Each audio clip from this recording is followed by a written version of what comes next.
Siti Aisyah, Ustadz, jika seorang wanita dipinang lelaki bermanhaj salafi dan dia melarang untuk mendengarkan ceramah selain yang satu manhaj dengannya, apa yang harus dilakukan Pak Ustadz?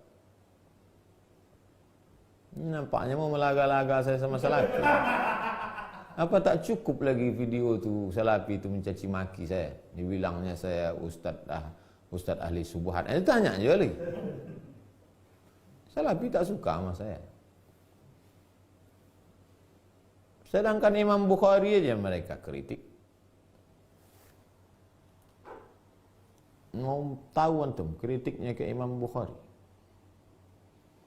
Imam Bukhari itu khatimatul huffaz,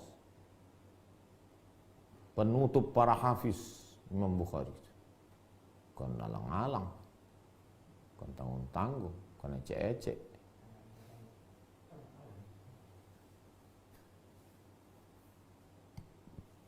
Sebentar ya.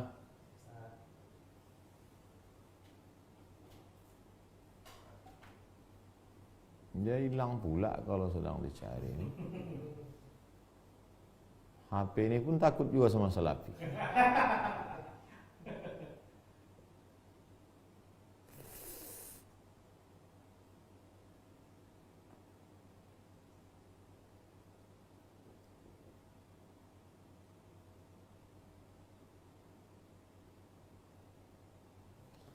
An-tanbih 'ala al-mukhalafat al-aqdiyah fi Fathil Bari. Seluruh ulama di dunia ini, ulama, profesor, doktor, ketuanya Syekh Yusuf Al-Qardawi. Siapa namanya? Syekh Yusuf Al-Qardawi. Apa kata salafi tentang Syekh Yusuf Al-Qardawi ini?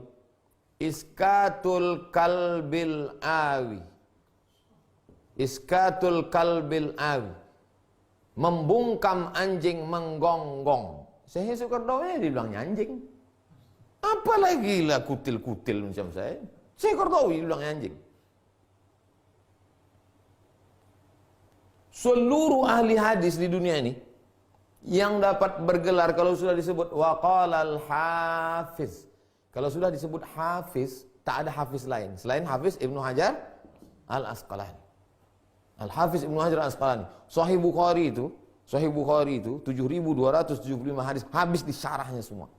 Semua yang menghantam Sahih Bukhari dibantahnya semua dalam muqaddimah Fathul Bari. Namanya Hadiyus Sari Muqaddimah Fathul Bari Syarh Sahih Bukhari. Itu pun dibantai salafi juga. Ini nama kitabnya. At-Tanbih 'alal mukhalafat al-aqdiyah fi Fathil Bari. Peringatan terhadap mukhalaf yang bertentangan dengan masalah akidah dalam Fathul Bari. Kenapa? Karena Hafiz Ibnu Hajar Asqalani itu Asy'ari. Udah, Siti Aisyah. Assalamualaikum Ustaz, apa hukumnya orang menyepelekan puasa Ramadan? Mereka dengan santainya makan dan merokok di tempat umum. Kalaulah mereka ini hidup pada zaman Umar bin Abdul Aziz atau Umar bin Khattab, wilayah hisbah itu polisi syariat, polisi agama, menangkap mereka. Ditanya dia, kenapa kau tak puasa?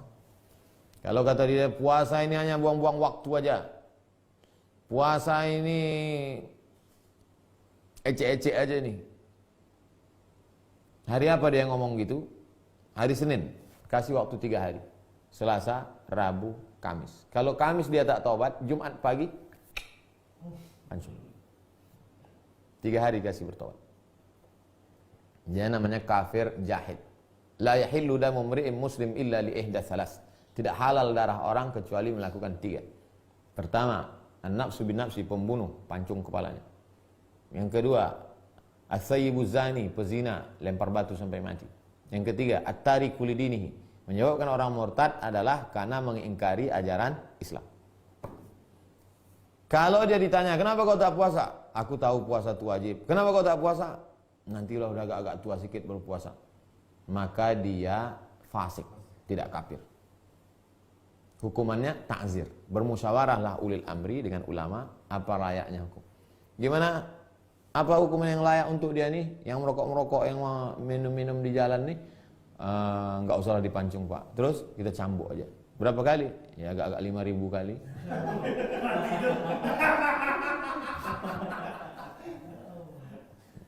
Janganlah lebih dari hukuman cambuk yang standar itu. Di bawah itulah cambuk 20, 50. Kita cambuk aja dia 10 Pak. Kok sikit kali? Pakai pelepas sawit.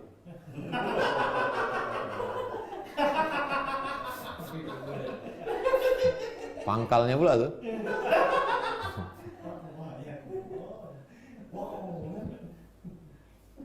Baru 5 kali jadi lemper. Orang sepele sekarang tuh kan tak ada hukuman. Tak ada hukuman, jadi orang sepele aja. Tak ada punishment.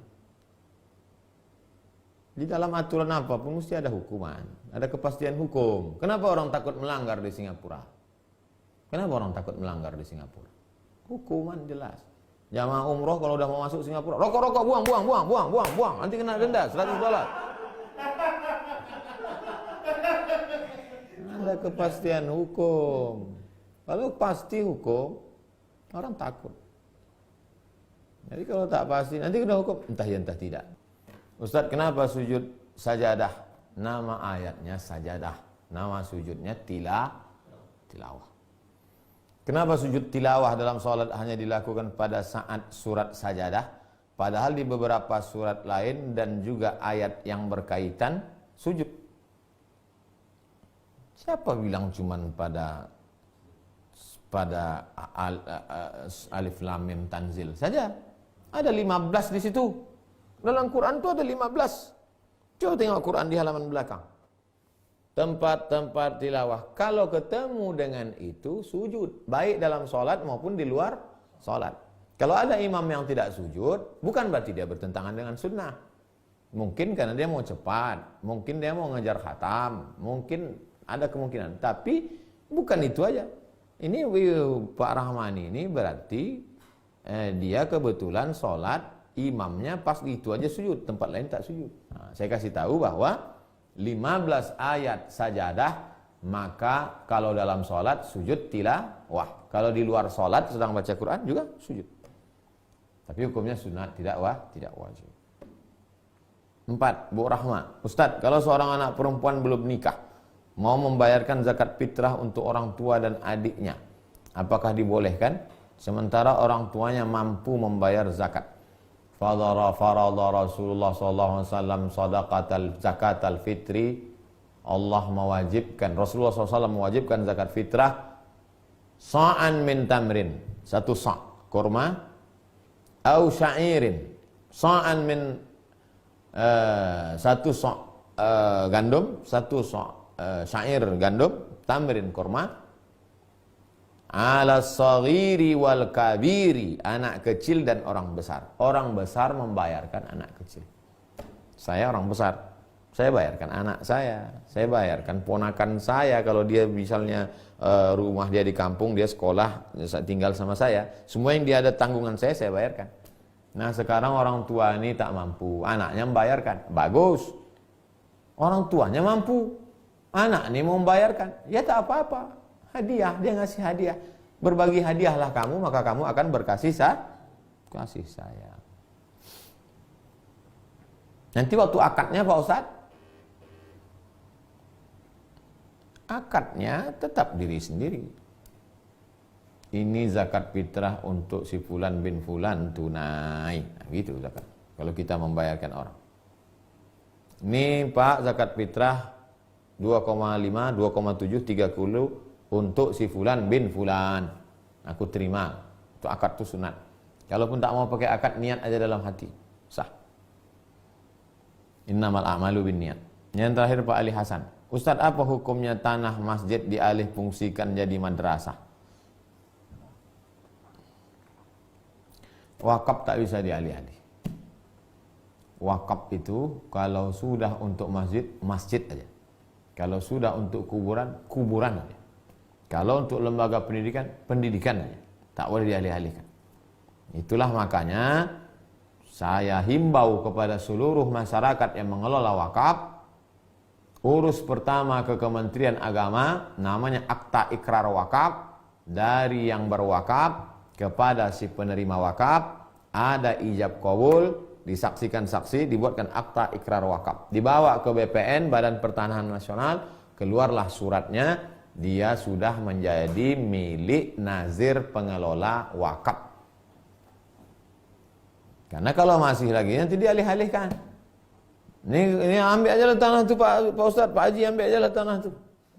Karena waktu itu tempat jin buang hantu.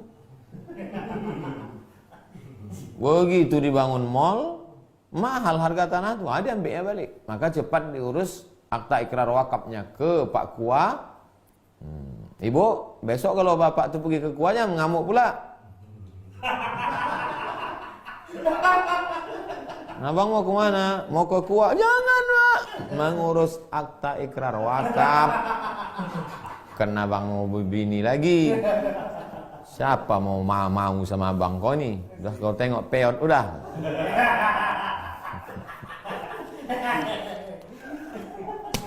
Nah, begitulah wakaf itu.